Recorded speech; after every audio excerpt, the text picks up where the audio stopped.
Get ready. 5 seconds.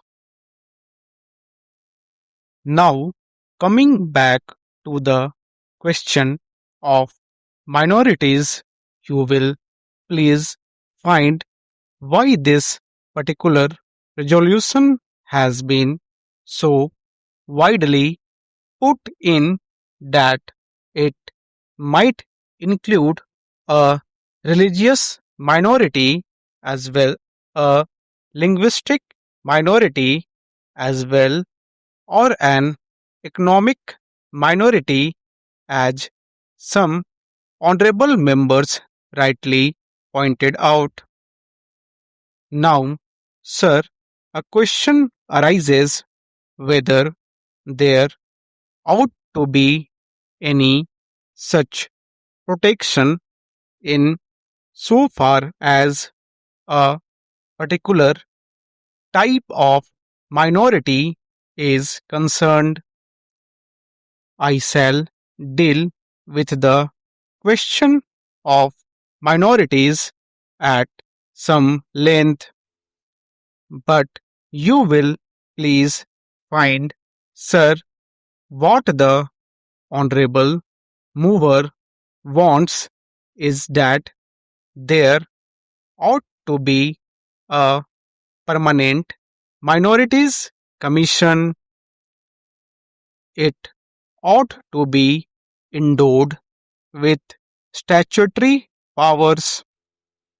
Therefore, sir, an attempt is being made for the first time by my honorable friend for driving a wedge between a community and a community.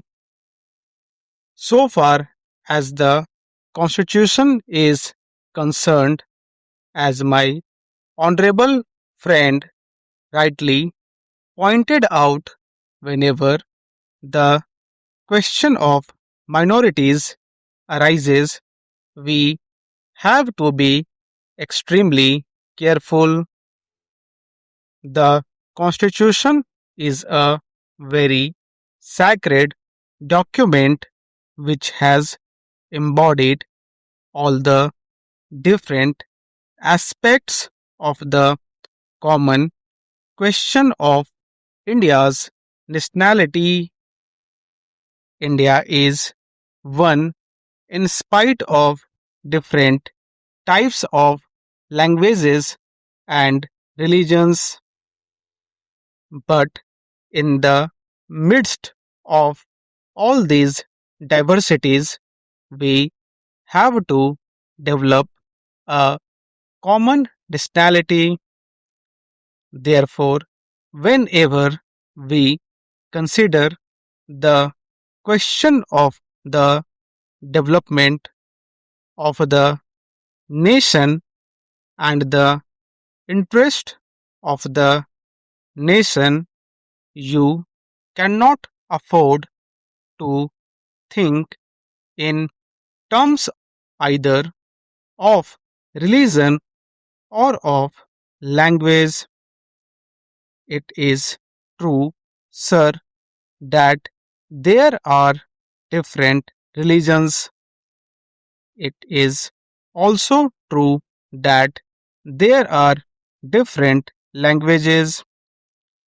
Therefore, a question arose, and the framers of the Constitution had to devise a constitution in the midst of the unity of India with certain diversities here and there. For that purpose, what they did was they devised a common nationality for the whole of India, and in so far as religious minorities were concerned, they were given certain rights.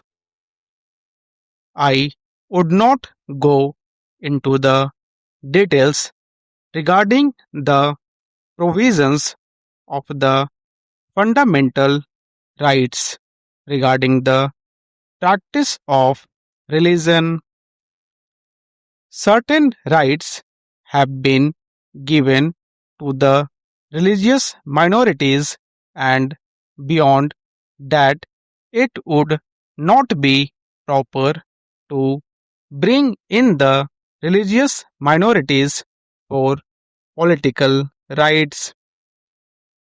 For that, we have to be extremely careful.